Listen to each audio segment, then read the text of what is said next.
Savol: Otam musulmon emas, lekin u saxiy inson. Bizga shubhali go'sht berib turadi. Bunday holatda nima qilishimiz kerak? Shuni ham aytish kerakki, biz unga go'shtni falon joydan sotib oling deya olmaymiz. Chunki saxiy kishi sizga sovg'a berganda undan ma'lum bir joydan sotib olishni so'rash odobga to'g'ri kelmaydi. Shunday emasmi? Alloh taologa hamd va sanolar, payg'ambarimizga salovat va salomlar bo'lsin. Avvalo, Allohdan otangizni, bu saxovatli kishini islomga tezroq hidoyat qilishini so'raymiz. Albatta u eshituvchi va ijobat qiluvchi zotdir.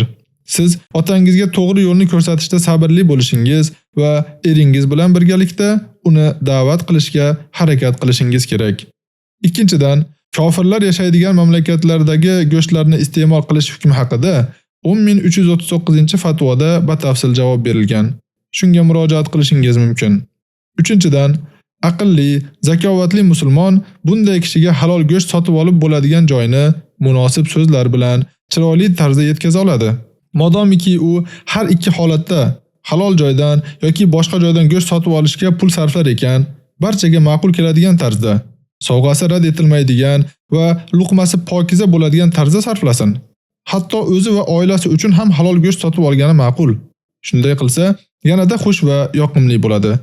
Bu mavzuni shar'iy sabablarini va sog'liqqa oid foydalarini tushuntirish orqali bir taklif sifatida ochish mumkin. Lekin majburlash yoki so'zingizga yurgizish tarzida bo'lmasligi kerak. Gapni saxiyligiga minnatdorchilik bildirib, mavzuni ochishga tortinayotganingizni tushuntirishdan boshlashingiz mumkin. Saxiy kishi sifatida u yaxshi uslubingizni qabul qiladi. Shunday emasmi?